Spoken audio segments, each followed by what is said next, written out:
अरे ये कौन है बे? हेलो किधर? ऐसा फोकट में एंट्री नहीं है गांव में। मतलब एक बंदे का 1000 रुपए लगेगा और तुम लोग दो, तो दो का कितना? 2000। 2000 लगेगा, समझा? अरे इस बात के पैसे? घर है हमारा, गांव है हमारा। अरे घर होगा तो बीमारी लाओगे, तुम्हारे वजह से किसी को कोरोना हो गया तो अब क्या करेंगे हम? अरे ऐसे साहब देखो ना क्या बोल रहे हैं लोग। मेरे गांव में आने से मेरे को पैसे मांग रहे साहब। ये साहब आप कुछ बोलो ना। ये तो आपका आपस का मामला है, आपस में ही सुलटा लो, मुझे काय को बीच में ले रहे। साहब देखो क्या बोल रहे हैं, जाओ जाओ देखो। माला माला माला माला देखो देखो, मेरी बाइकों की तबीयत ठीक नहीं है, अभी जाने दो मुझे, मैं बाद में पैसे दे दूंगा तुम लोग को, ठीक है? अभी कितना तेरे पास?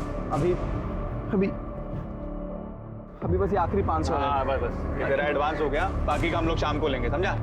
चल अभी चल। 1500 शाम को देना। ओ भाई कहाँ जा रहे हो? पहले वो मास्क लगाओ, हाथ आगे करो। अरे यार उल्टा उल्टा वाला, हाँ ये देखो, ये क्या है? स्टैम्प। ये आपका भी हाथ। अभी आपको 14 दिन घर से कहा बाहर नहीं निकलना है, इधर उधर घूमना नहीं, घूम के बीमारी फैलाना नहीं, समझे?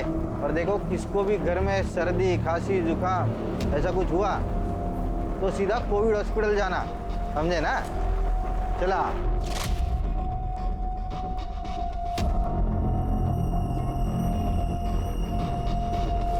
अरे ओ भाई क्या कर रहे हो? अरे साहब बस ऐसे ही बात कर रहे थे। पैसा अकेला ही रखोगे? जबरदस्ती की गुंडागर्दी मचा रखी है। तो अपने घर में आने की कोई पैसे देता है क्या?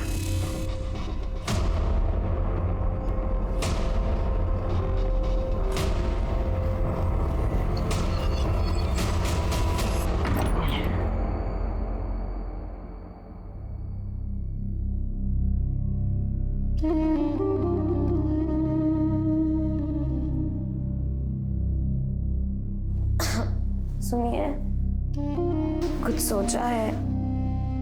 पड़ोसियों को पता चलेगा तो क्या कहेंगे? अरे तब की तब देखेंगे, अभी तू आराम कर। शाम को उनको पैसे भी देने हैं, कहाँ से लाएंगे? अरे तू क्यों चिंता कर रही है उसके बारे में? मैं हूं ना, मैं सब संभाल लूंगा।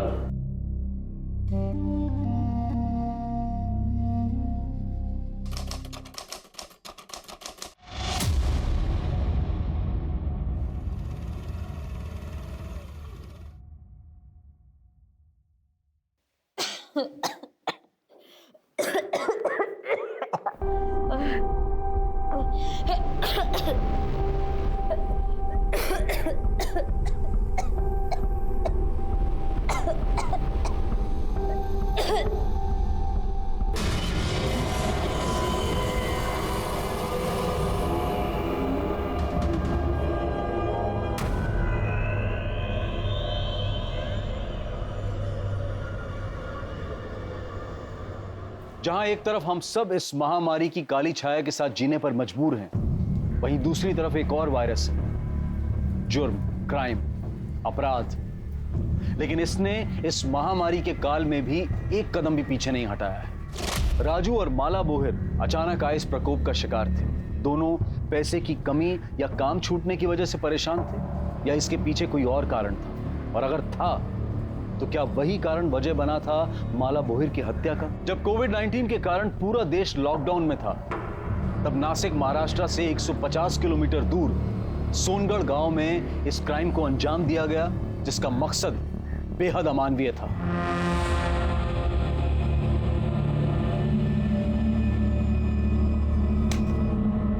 ऐसे तो भूखे मर जाएंगे हम विट्ठल भाऊ, पता नहीं काम कब शुरू होगा। मैं क्या बोलता है विट्ठल भाऊ, गांव चलते हैं, काम शुरू होगा तो वापस आ जाएंगे ना। अरे वहां अपना परिवार है, इधर कौन है देखने वाला? कुछ हो गया ना तो गए हम लोग। जो हुआ सब भगवान की मर्जी थी माला, इसमें हम क्या कर सकते हैं? बस अब ये सोचो कि आगे सब कुछ ठीक हो।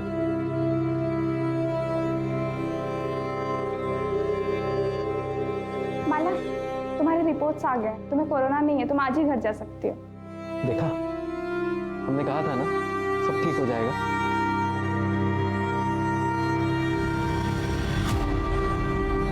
आराम से। तू आराम कर, मैं खाने का इंतजाम करता हूँ। और हाँ, जब तक तेरी तबीयत ठीक नहीं हो जाती ना, रसोई में घुसने की कोई जरूरत नहीं है। रोज रोज कौन मुफ्त में देगा खाना? अरे किसी के घर मांगने थोड़ी जा रहा हूँ, अस्पताल जा रहा हूँ, वो लोग दे रहे हैं। और अस्पताल जा रहे हो? हाँ। नहीं, आप मान नहीं जाओगे। हम कहीं और से खाना मंगा लेंगे, लेकिन बस आप मान नहीं जाओगे। वहाँ पे बहुत गलत काम होते हैं, आप मान नहीं जाओगे। माला मेरी बात। हम पड़ोसियों से ले लेंगे। माला मेरी बात। लेकिन आप मान नहीं जाओगे। माला मेरी बात सुन। माला मेरी बात। हमारा बच्चा गिर गया, इसमें अस्पताल की कोई गलती नहीं। तो बच्चा हमारी किस्मत में ही नहीं था। मैं बच्चे की बात ही नहीं कर रही, मैं अपनी बात कर रही हूँ। उस अस्पताल में मेरे साथ बहुत गलत हुआ था। क्या हुआ था? बोलना माला, क्या हुआ? अस्पताल में डॉक्टर ने मेरे साथ बहुत गलत किया था। मैंने मना किया उसको, बहुत रोला, लेकिन उसने मेरी एक पैसा।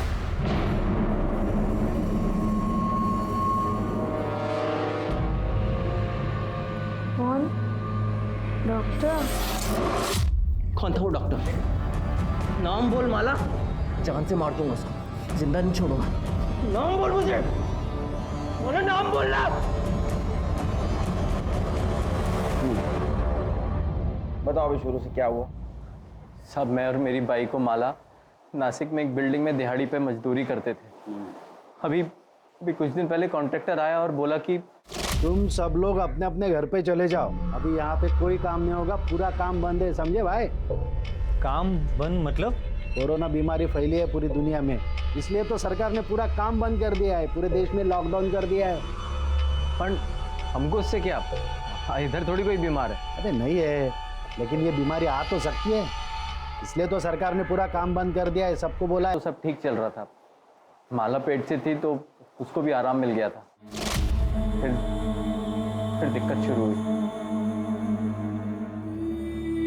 डेढ़िया है इसका, पेट में बच्चा है और चूल्हा क्यों जलाया? स्टोव किधर है? मैं पूरा मार्केट घूम के आई, मेरे को कहीं भी घासलेट नहीं मिला, इसलिए फिर चूल्हा जलाना पड़ा। अभी बहुत हो गया, अभी एडवांस का पैसा भी खत्म होने वाला है। बिना पैसे बिना काम के इधर रहना बहुत मुश्किल है। चल हम कल ही गाँव जाएंगे। अगले दिन सुबह घर के लिए निकले तो बस ट्रेन कुछ नहीं मिला, पर वहाँ जाकर देखा तो हमारे जैसे बहुत से मजदूर जो घर के लिए पैदल निकल गए, तो हम लोग भी अपने गांव के लिए पैदल निकल गए।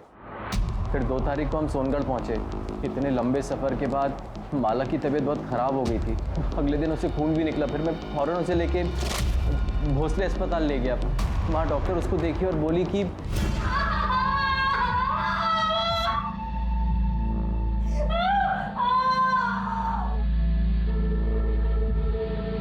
डॉक्टर साहब, माला की तबीयत कैसी है? इतना लंबा पैदल चलने की वजह से प्रॉब्लम हुई है, चेक करना पड़ेगा कि बच्चा ठीक है कि नहीं। और माला को बुखार और खांसी भी है, तो कोरोना टेस्ट भी करना पड़ेगा। रिपोर्ट जब तक नहीं आ जाते उसे यहीं आइसोलेशन वार्ड में रुकना पड़ेगा। कोरोना पता है ना? तो ऐसी फालतू की बीमारी जिसकी वजह से ये मुँह पे कपड़ा बांधना पड़ता है और जिसकी वजह से हमारा काम धंधा सब बंद हो गया है। फालतू की बीमारी नहीं है, बहुत ही खतरनाक बीमारी है। मैं माला से मिल सकता हूँ? अभी उसे होश नहीं आया है, होश आ जाए फिर मिल लेना, तब तक यहीं पे इंतजार करें। पता चला कि हमारा बच्चा गिर गया। और तो हुआ साहब, पहली औलाद थी हमारी, माला एकदम से टूट गई थी। अभी हम लोग घर जा सकते हैं? नहीं, माला घर नहीं जा सकती जब तक उसके कोरोना टेस्ट के रिपोर्ट नहीं आ जाते। उसे यहीं आइसोलेशन वार्ड में रहना पड़ेगा। और आप भी प्लीज़ घर पे रहिए, क्योंकि अगर उससे हुआ तो आपको भी हो सकता है।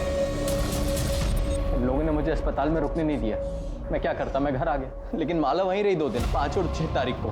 आज जब उसको घर लेकर आए तब उसने बताया कि वो डॉक्टर ने उसके साथ दोनों दिन जबरदस्ती किया। तुम्हारी बीवी माला को मिलना पड़ेगा। माला, घबराने की जरूरत नहीं है, हम तुम्हारी मदद के लिए यहाँ आए। बताओ हॉस्पिटल में तुम्हारे साथ क्या क्या हुआ?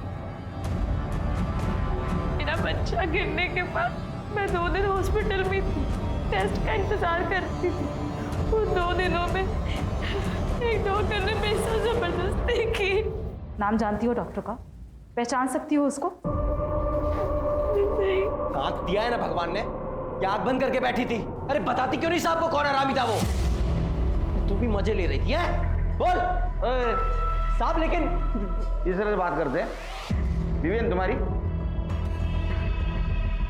देखो माला, ना तो तुम उसको पहचानती हो ना तो उसका नाम जानती हो, उसको पकड़ेंगे कैसे? साहब वो जो कोरोना में डॉक्टर थे ना, ऊपर से लेके नीचे तक उन्होंने वो पहना हुआ था और मुंह पे मास्क भी लगाया हुआ था। मेरे शरीर में जान नहीं थी, लेकिन फिर भी मैंने उसको रोकने की बहुत कोशिश की, लेकिन वो नहीं माना। माला, माला, तुम और कुछ बताना चाहते हो? साहब तबीयत ठीक नहीं है इसकी, अभी इससे सवाल पूछने की जगह उस डॉक्टर को पकड़ो ना आप। सर मुझे यकीन नहीं हो रहा। ऐसे वक्त पे जब लोग एक दूसरे को शक की नज़र से देखते हैं कि किसी की वजह से मुझे कोरोना ना हो, एक डॉक्टर अपने मरीज के साथ रेप करेगा, वो भी जिसके कोरोना के टेस्ट के रिजल्ट्स नहीं आए। और सर अगर माला कोरोना पॉजिटिव निकली तो? गायकवाड़, तुम डिपार्टमेंट में होते हुए ऐसा सोचते हो? हाँ, अरे ऐसे हजारों केसेस है जिसमें लोगों ने अपने जान की परवाह नहीं की। अरे ये तो विकृत मनोवृत्ति वाले लोग।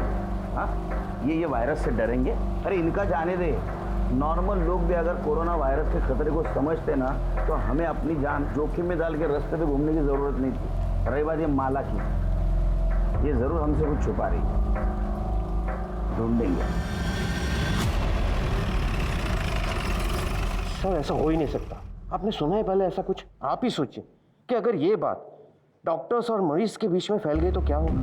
पहले से ही हमारे पास स्टाफ कम है, अगर ऐसा कुछ हो गया तो कौन सा डॉक्टर, कौन सा स्टाफ ड्यूटी पे आना चाहेगा? अरे डॉक्टर से क्या, मरीज भी हॉस्पिटल में आने से कतराएंगे। डॉक्टर कूल, ये मैं नहीं कह रहा हूँ, आपके हॉस्पिटल के एक मरीज ने कंप्लेंट की है कि उसके साथ यहाँ एक डॉक्टर ने रेप किया, जब वो आइसोलेशन वार्ड में कोविड टेस्ट के रिजल्ट का इंतजार कर रही है। तो हमें पूछताछ तो करनी होगी। तो आप मुझसे क्या चाहते हैं? सीसीटीवी फुटेज देखना।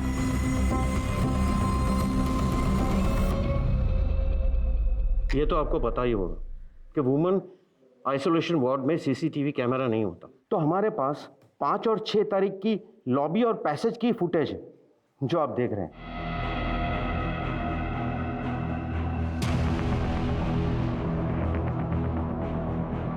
6 तारीख को भी यही घुसा हॉस्पिटल में।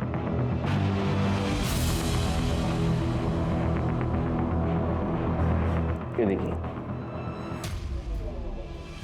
तो पता, अब इसको पता था यहाँ सीसीटीवी, इसलिए इसने अपना चेहरा नहीं दिखाया।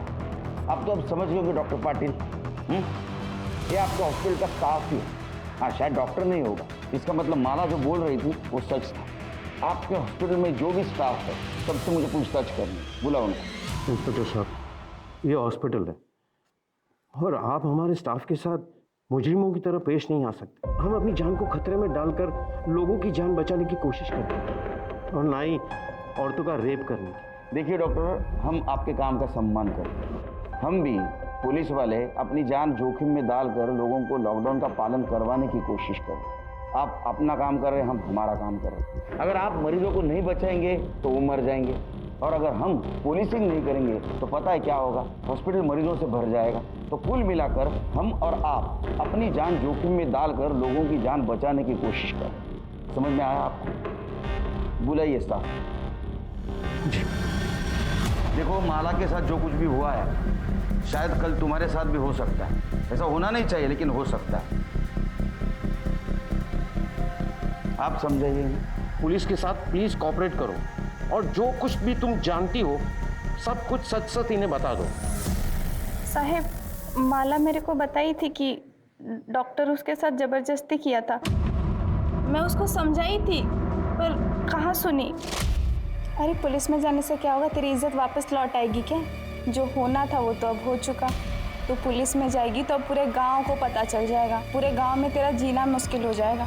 तू खुद ही सोच, ऊपर से तेरा पति छोड़ देगा वो अलग। देख, मैं तेरे भले के लिए बोल रही हूँ। आपको किसने बोला था शानपना करने को? पुलिस वाले ये वर्दी ऐसे पहनते हैं क्या? खबरदार, इसके बाद में किसी को ऐसी सलाह देने की कोशिश की तो माला कोई नहीं, हर उस इंसान को न्याय मिलना चाहिए जिसके साथ अपना गाँव तो आ गया। कभी सोचा नहीं था चल के गाँव आना पड़ेगा। तेरा तो फिर भी ठीक है, गाँव आ गया। मुझे तो और 60-70 किलोमीटर चल के जाना है। संभल के जाना और पहुंचते ही कॉल कर देना। हाँ, तुम भी अपना ध्यान रखना। हाँ भाई, चलो। हाँ। किसी को नहीं छोड़ो, ये बहुत हो गया अभी। जला दूंगा। अब शांत हो जाइए। किसको जला देंगे? अस्पताल को, वो डॉक्टर को, सबको जला दूंगा मैं। आप शांत हो जाइए। पुलिस ढूंढ रही है ना डॉक्टर को। इतना बुरा हुआ तेरे साथ, तू इतना शांति से कैसे? तू चाहती भी है वो डॉक्टर पकड़ा जाए? ये आप क्या बोल रहे हैं?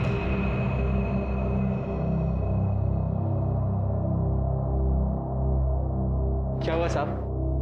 वो डॉक्टर को आप लोग पकड़े कि नहीं? देखो राजू, केड़कर साहब अभी आए नहीं है, थोड़े टाइम के बाद आना। बाद में नहीं, मेरे को अभी जानने का है। क्यों डॉक्टर को पकड़ने में आपको कितना टाइम लगेगा अभी? शोर मत मचाओ, ये तुम्हारा घर नहीं है, पुलिस स्टेशन है। हम लोग कार्रवाई कर रहे हैं। तो तुम्हारी जानकारी के लिए ये बता देता हूँ कि जिसने भी तुम्हारी बीवी के साथ जबरदस्ती की है ना, वो कोई डॉक्टर नहीं है। समझा मैं, अभी सब समझा मैं। वो डॉक्टर है, बड़ा आदमी है, पैसे वाला, तो उसको काहे को पकड़ोगे आप लोग? ये गरीब मानुस। हाँ, गरीब की कौन सुनता है? कौन सुनता है साहब गरीब की? राजू, क्यों चिल्ला रहा है तू? साहब वो तेरी बात सुन ली, इसलिए तो कार्रवाई कर रहा हूँ। जब पकड़ा जाएगा तेरे को इन्फॉर्म कर देंगे। फिर से पुलिस स्टेशन में आके राधा नहीं करने का, तो पहले तेरे को अंदर कर दूँ। जा घर पे जा, निकल।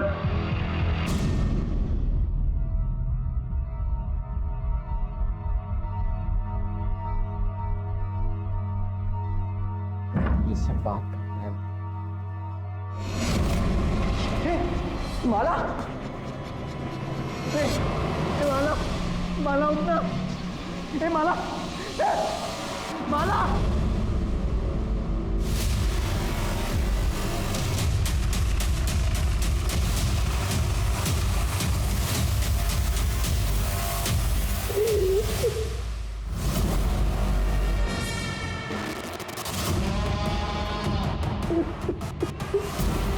चल ले।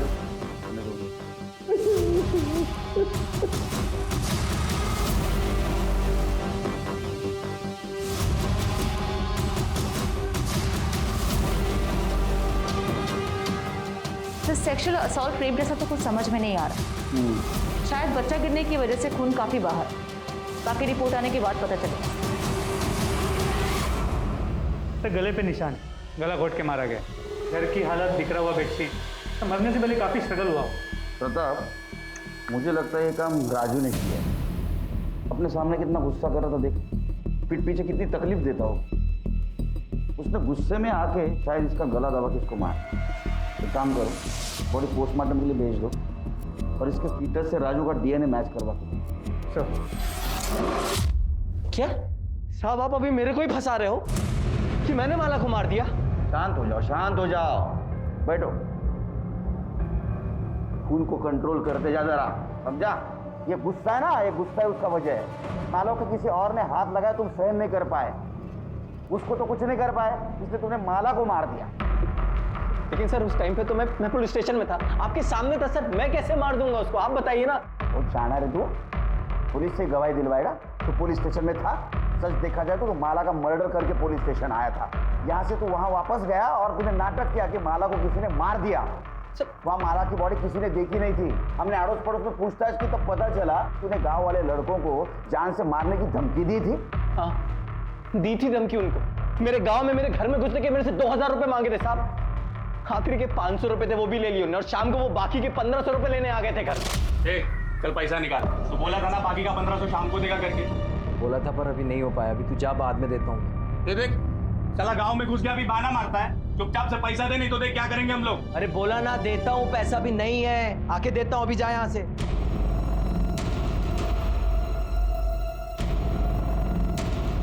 एक काम कर सकते हैं, पैसा छोड़ देंगे। क्या? तेरी बाइक को हमको मजे लूटना। क्या? हाँ, बस एक बार मजे लेने दे, फिर तेरा पैसा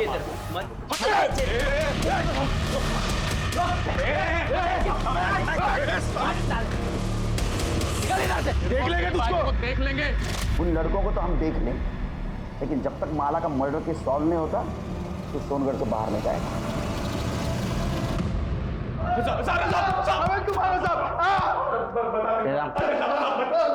बोल। बता दे साहब, हमने उन सब लोग से पैसे लिए थे साहब, मजदूरों से, गांव वालों से, गांव में घुसने के लिए पैसे लिए थे साहब। अरे राजू के घर पे क्या हुआ बोल। साहब हमको बाकी के 1500 लेने गए थे उसके घर पे, तभी उससे थोड़ा झगड़ा हुआ था साहब, लेकिन उसकी बाइकों को हम कुछ उल्टा सीधा नहीं बोले साहब, राजू हम पे भड़क गया था, उल्टा मारपीट करने लगा था हमको। हाँ साहब, बदला लेना था हमको उनसे, बहुत बेइज्जती की थी हमारी, पर माला को हमने नहीं मारा साहब। हाँ साहब, हम दोनों वहाँ वापस नहीं गए साहब। ये हमारा यंग जनरेशन। एफआईआर दर्ज करो। सर मैंने गांव में घुसने के लिए किसी से भी कुछ भी पैसा नहीं लिया सर। सर मुझे पता भी नहीं है कि वो लड़का ऐसे कुछ कर रहा है। सर मैं तो अपनी ड्यूटी पूरी ईमानदारी के साथ निभा रहा था सर।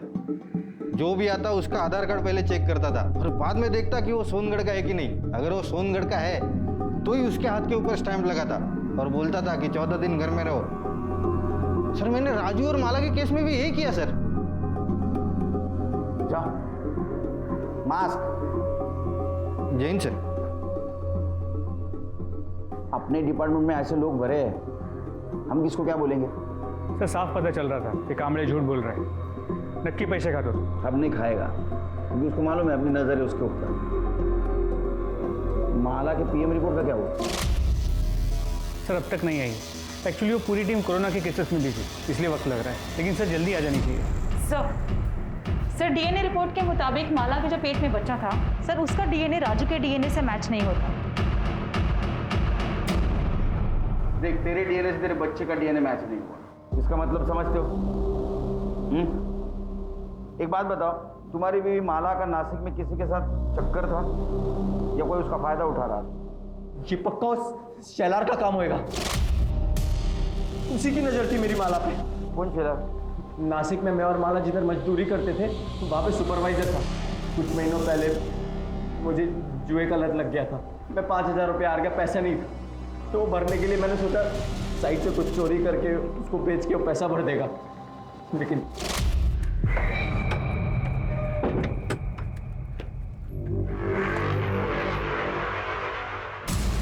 चोरी कर रहा है, चोरी कर रहा है। नहीं, जिस थाली में खाता है उससे मैं छेद करता है। रुक, मैं अपने भाव सुनो, पुलिस को बताऊंगा मैं। भाव इतना गर्मी काहे को खाते हो, मैं तुमको भी देता हूँ ना इसमें से। साले तेरे जैसा चोर समझाएगा मेरे को?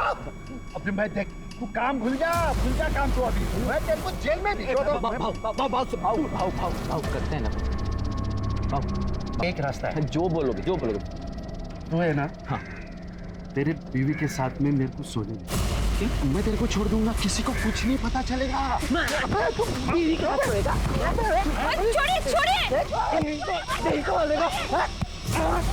बीवी के साथ सोएगा? अरे जान से मार दूंगा। अरे मैं हाथ उठाता है, मैं तेरे को छोड़ूंगा नहीं। शेलार ने तभी पुलिस को ना वो मूडक साहब शेलार ने तभी ना पुलिस को ना सेठ को मेरी शिकायत की। मुझे लगा ऐसे ही नहीं किया होगा, लेकिन अभी मुझे समझ में आ रहा है साहब, तभी मैं कुछ दिन के लिए नासिक से बाहर गया था, तब उसने माला को अपने साथ सोने के लिए मजबूर किया होगा साहब। तो मुझे एक बात समझ में नहीं आ रही, माला ने मेरे को कुछ बताया क्यों नहीं अभी तक? शेलर का एड्रेस ले लो, उसको थाने बुलाओ। अरे साहब मेरे को क्यों बुलाया इधर? मैंने क्यों बुलाया साहब मेरे को? मैंने कुछ नहीं किया है साहब। गरीब औरतों का बहुत शारीरिक शोषण करता है ना तू। शोषण? क्या बात कर रहे हैं साहब? मैं अभी मेरे सेट को फोन करता हूँ, उनको बुला लेता हूँ। जगह लगा फोन लगा, तेरे सेठ को फोन लगा। उसको भी समझने दे, उसका साइट सुपरवाइजर गरीब औरतों का कैसा शारीरिक शोषण करता है, और उसमें जब राजू और माला भी थे ना, तूने माला का फायदा उठाया, उसका शारीरिक शोषण किया, तेरे बच्चे की माँ बनने वाली थी, उसके बाद में तूने उसको मार दिया। उसका मर्डर हो गया साहब? उसका मर्डर हो गया? मेरे को तो पता भी नहीं साहब। तू तो अब ये भी बोलेगा मैंने माला का फायदा नहीं उठाया, उसका शारीरिक शोषण नहीं किया, उसको नहीं मारा? कसम से साहब मैंने नहीं मारा। हाँ उसका फायदा जरूर उठाया साहब, लेकिन वो सामने से आई साहब, सब जो भी हुआ वो मर्जी से हो उसके साथ। माला ने मेरे को उसके घर पे बुलाया साहब, मैं उसके खोली पे गया और देखा तो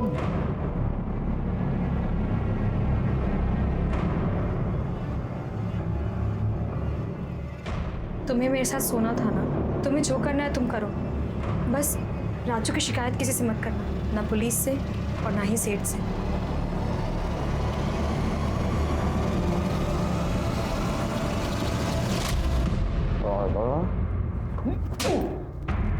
इसको फायदा उठाना बोलते, समझा? साहब आप कुछ भी कह लो साहब, लेकिन मैंने उसका मर्डर नहीं किया साहब। और हाँ, मेरे को ये भी पता है साहब, ये बात ना उसने राजू को भी नहीं बताई थी साहब। तब तक नहीं बताई जब तक वो नासिक छोड़ के उनके गांव चले नहीं जाते। और इसके बदले में मैंने उसकी चोरी की बात किसी को नहीं बताई साहब। राजू और माला के अलावा और कौन कौन गया था गाँव वापस?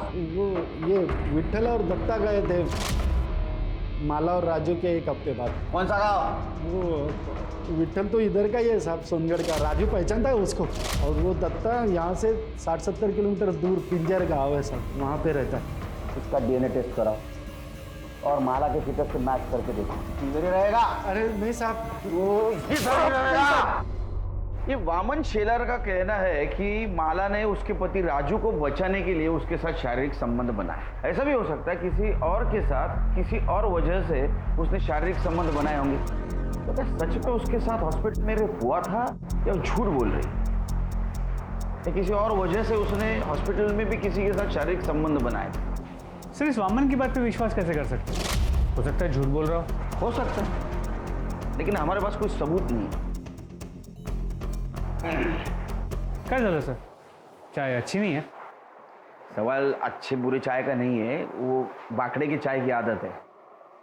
इसकी आदत होने के लिए टाइम जाएगा। शक्कर भी कम डालिए यार।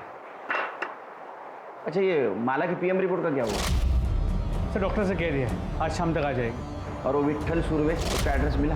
जी सर। वो माला और राजू भोर को जानता है? हाँ सर, अब मेरे को पता चला माला के मर्डर के बारे में, लेकिन ये लॉकडाउन की वजह से राजू को मिलने को नहीं जा पाया साहब। लेकिन क्या हुआ साहब, आप लोग इधर कितने तारीख को निकला था नासिक से? 6 तारीख को निकला साहब। और कब पहुंचा? 8 तारीख को पहुंच गया। तो बॉर्डर पे किसी हवलदार ने रोका नहीं? हवलदार ने नहीं रोका साहब, लेकिन वो गांव के लड़के लोग ने रोका साहब। गांव में एंट्री करने के लिए 1000 रुपये दिया मेरे से। कौन था तेरे साथ दोस्त? मेरा दोस्त साहब दत्ता, उसके साथ आया। क्या करता है दत्ता? तो मेरे साथ नासिक में काम करता है साहब साइड से। वो कहाँ गया? वो उसके गाँव चला साहब, पिंजे गाँव। और 8 तारीख को आने के बाद तू कहाँ गया? साहब ये लॉकडाउन चालू है तो बाहर किधर जाएगा, घर पे ही था। पक्का घर पे था? हाँ साहब पक्का। इसका डीएनए टेस्ट करवाओ।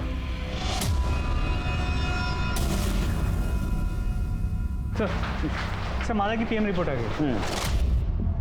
चला नशीब चांगलं। अच्छा कुछ मिला?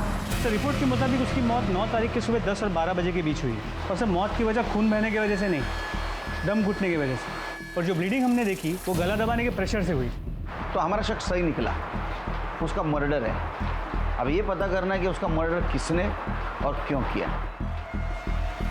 प्रताप मुझे लगता है राजू ने उसका मर्डर किया होगा, क्योंकि राजू उसको लेके बहुत पॉजिटिव था। उसको गुस्सा आया होगा कि उसके अलावा किसी और ने उसको हाथ लगाया। सर गांव के लड़के भी हो सकते हैं, हो सकता है उन्होंने बदला लेने के लिए माला को मारा।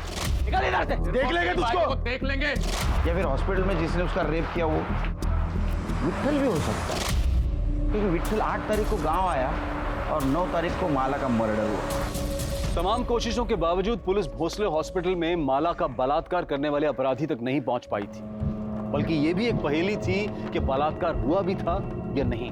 जो साबित हुआ वो ये था कि माला का कत्ल हुआ था, लेकिन उसमें भी पुलिस उसके कातिल को ढूंढने की जद्दोजहद में लगी थी।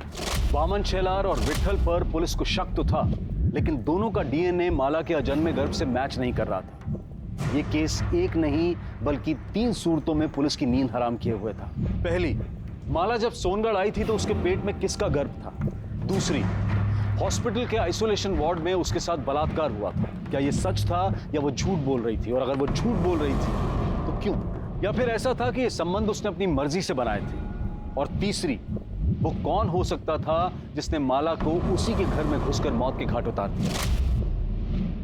पुलिस के पास संदिग्ध तो कई थे, लेकिन सबूत किसी के भी खिलाफ नहीं था। सर 8 तारीख को माला अस्पताल से डिस्चार्ज हुई और 8 तारीख को ही विट्ठल और दत्ता सोनगढ़ पहुंचे। और विट्ठल के मुताबिक तभी के तभी दत्ता अपने गांव पिंजगढ़ के लिए पैदल निकला, जो करीब 60 से 70 किलोमीटर दूर। सर हम सबको तो चेक कर चुके हैं, वो कौन हो सकता है जो माला के बच्चे का बाप था जिसने उसका मर्डर किया? ये दत्ता पिंजगढ़ कब पहुंचा पता करो। सर हमने वित्तल के कॉल रिकॉर्ड्स चेक किए और उसमें ये पता चला कि 12 तारीख की रात को हमारी पूछताछ के बाद उसने एक नंबर पर 20 बार कॉल की। कितने बार? 20 बार। और सर बातचीत काफी लंबी हुई। नंबर किसका था? दत्ता राव के। दत्ता राउत? अब बता, इतने फोन क्यों किया? साहब वो हालचाल पूछने के लिए फोन किया था साहब। हलचल पूछने के लिए 20 बार फोन? किसके हाल खराब थे, किसकी चाल खराब थी रे? वो साहब इधर उधर की बात कर रहे थे हम लोग। ए, तू काय वेडा समझ लगा मला? हाँ, सच सच बता, ना तो इतना मारूंगा ना इधर का उधर हो जाएगा, समझा? ये रे हला? नहीं साहब सब बताता हूँ साहब। वो उमर कर। साहब उस दिन साइट पे काम जल्दी खत्म हो गया तो मैं और दत्ता राजू की खोली के बाहर दारू पी रहे थे साहब। तो राजू की खोली से कुछ आवाज आया। राजू के घर पे कौन आया? राजू आ गया क्या? देखते।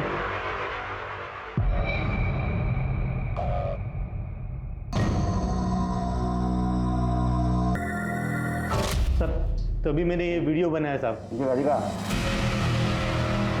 मेरे को यकीन ही नहीं हुआ साहब कि माला शेलर के साथ सोने को राजी कैसे होगी। तो जैसे ही शेलर राजू की खोली से बाहर आया,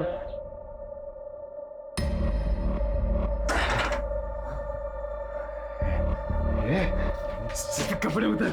भाव पागल हो गए क्या? निकलो निकलो यहाँ से, निकलो वरना मैं शोर मचाऊंगी। निकलो भाव। तू क्या शोर मचेगा? मैं मचाता है ना शोर, बुलाते हैं सबको और बताता है वो राजू इधर नहीं है ना, तो शेलर के साथ तू कैसे मजे मार रही है? भाव भाव छोड़ो, भाव निकलो निकलो यहाँ से। कपड़े उतारती है कि बुलाओ सबको?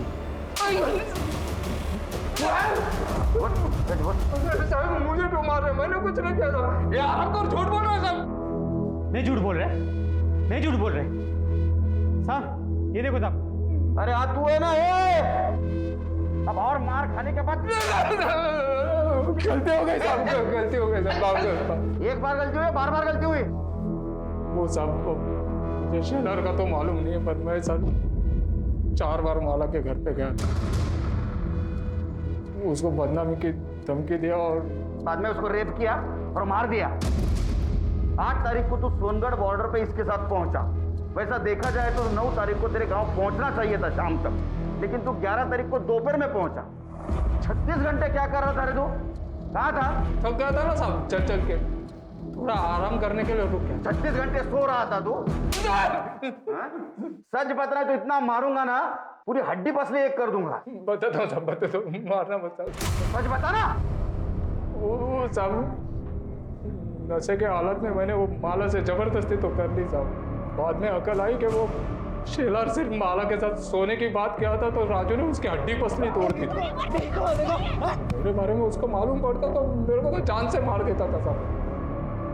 मैं बहुत डर गया था साहब, लेकिन फिर पता चला कि माला पेट से राजू लड्डू बांट।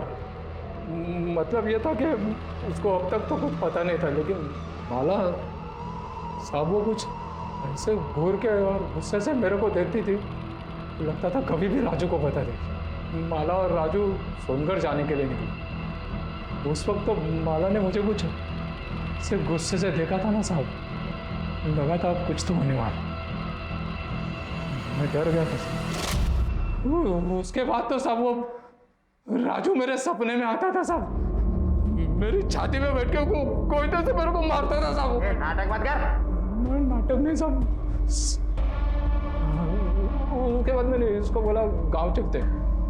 दोनों साथ में ही गांव जाने के लिए निकले थे साहब। वहाँ सोनगढ़ के फाटे पे पहुंचे तो ये सोनगढ़ के अंदर चला गया। देखा कि इसने वो बच्चे, वो गांव के लड़के थे ना, उनको पैसे देके अंदर घुस गया। मैं तो सीधे अंदर नहीं जा सकता था ना साहब, तो मैंने रात होने की राह देखी ताकि वो लोग सो जाए। तो जैसे रात हुई मैं भी अंदर घुस गया। जाते ही पहले वो राजू का घर ढूंढा साहब, फिर रात भर उधर ही छुपा रहा। सुबह हुई, जिस वक्त राजू घर से निकला ना साहब, तो मैं घर के अंदर घुस गया।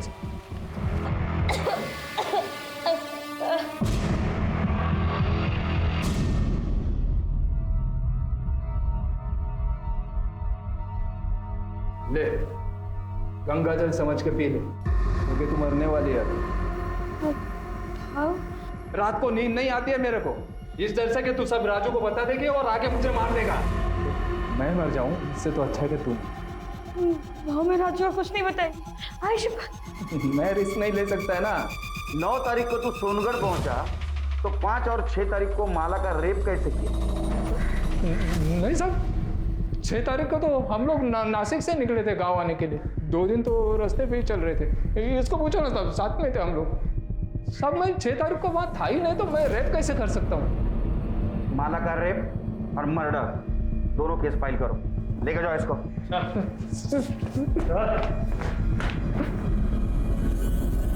दत्ता राउत के डीएनए टेस्ट से यह साबित हो गया कि माला के अजन्मे बच्चे का पिता दत्ता राउत था। माला के बच्चे और हत्या की गुत्थी तो सुलझ चुकी थी, लेकिन यह अब भी अनसॉल्व था कि अस्पताल में माला का बलात्कार किसने किया था। कौन हो सकता है जिसने कोविड-19 जैसी महामारी को ताक पर रखकर यह जुर्म किया? ऐसी विकृत मानसिकता वाले व्यक्ति को ढूंढने के लिए पुलिस ने इस केस की फिर से जांच शुरू की और यह पाया कि बलात्कारी कोई हॉस्पिटल के स्टाफ में से नहीं है, बल्कि बाहर का कोई व्यक्ति है। 5 और 6 तारीख को तेरी ड्यूटी थी ना, तो ये बता कितने आदमी और कौन कौन आए थे अंदर? किसको आने दिया था तूने? सर यहाँ कोई नहीं आया था सर, मैं किसी को आने नहीं दिया था, सिर्फ हॉस्पिटल का स्टाफ था। अच्छा, बहुत पर्टिकुलर आदमी है ना। चल खुल के बात करते। गांव वाले लड़के गांव में किसी को भी घुसने देने का एक आदमी का 1000 रुपए लेते। तेरा रेट क्या है? सर, ये आप कैसी बातें कर रहे हैं? अरे दोस्ताने में बात कर रहा हूँ उसके साथ। हाँ, गलती मान ले। तूने अगर गलती मान ली तो एक मरी हुई औरत को न्याय मिलेगा, और अगर हम अपने पे उतर आए तो तेरे को न्याय दिलाने वाला कोई नहीं रहेगा। समझा? नहीं समझ में आया? सोच ले, तेरे को लेके गए हम पुलिस स्टेशन, बहुत पीट रहे, किसके पास न्याय मांगने के लिए जाएगा तू? बोलना। सर गलती हो गई, मुझे माफ़ कर दो। वो दोनों दिन एक ही आदमी आया था, उसने मुझे एंट्री करने के लिए पैसे दिए थे। बोल रहा था उसके अंकल भर्ती है, उससे मिलना चाहते हैं। क्या नाम था उसका? विष्णु मात्रे। हमारे यहाँ पेशेंट है प्रदीप मात्रे, उनका भतीजा है। देखा, अरेस्ट करो इसे। साहब उस दिन मैं अपने काका से मिलने गया था, टेंशन हो रही थी कि टेंशन हो रही थी, और उधर हॉस्पिटल में एक औरत के साथ रेप हो रहा था, और तेरे अंकल और वो औरत, उनका वार्ड आजू बाजू में था। साहब ये क्या मेरे घर पे आके आप ये रेप वेप की बात कर रहे हैं? मेरे घर वालों को पता चल जाएगा। आप प्लीज़ मुझे ज़बरदस्ती इसमें फंसाइए मत, और मेरे ही घर में आकर अगर आपको मेरी ही बेइज्जती करके मन भर गया होगा तो आप प्लीज़ जा सकते हो। हम तो जाएंगे। हाँ चलो। अच्छा एक काम करते ना, तुम्हारा डीएनए टेस्ट करवा लेते। तुमने कुछ किया ही नहीं ना, तो करवा लेते डीएनए टेस्ट। हाँ, अगर तू ना करेगा तो पुलिस वाले शक करेंगे तेरे पर। नहीं मतलब हाँ हाँ हाँ हाँ ले लो।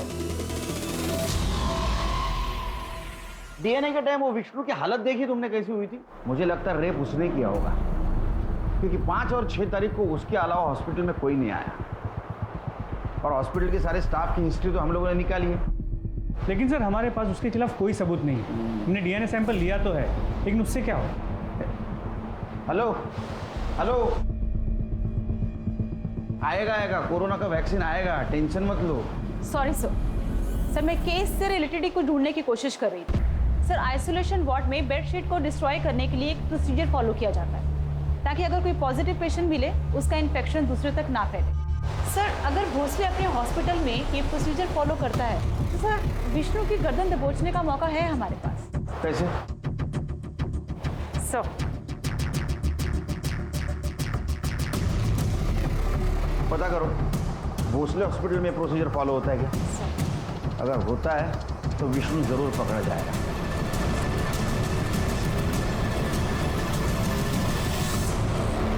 क्या है सर? हाँ चल उधर चल। एक बात बता, कोविड-19 के पेशेंट के बेडशीट के साथ क्या किया जाता है? डिस्ट्रॉय किया जाता है उसको। अब हमारा नसीब अच्छा कि माला की बेडशीट हमारे हाथ लग गई। देखनी है फोटो? दिखा, इसके ऊपर साफ साफ माला के बेड का नंबर दिख रहा है। तो ये सब मेरे को क्यों बता रहे साहब आप? वो इसलिए बता रहे कि उसके ऊपर जो ड्राइड सीमेंट्स के ट्रेसेस मिले वो तेरे डीएनए से मैच हुए हैं। अब बताएगा नहीं बताएगा? Bag one.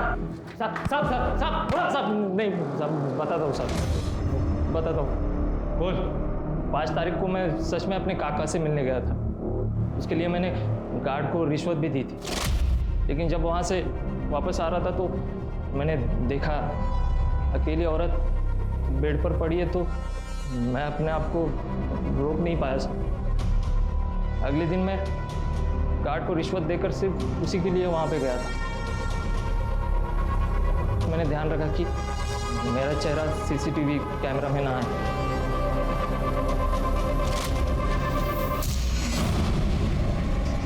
कौन? डॉक्टर? गरीब, लाचार और बीमार औरत के ऊपर अत्याचार करने में तुम जैसे लोग मर्दानगी समझते हैं। वो बेचारी कोविड-19 से तो बच गई, लेकिन तू और तेरे जैसे दरिंदों से नहीं बच पाई। चार्जशीट फाइल करा। कोरोना वायरस जैसी महामारी और लॉकडाउन ने हमें बहुत कुछ सिखाया है और बहुत कुछ दिखाया भी है।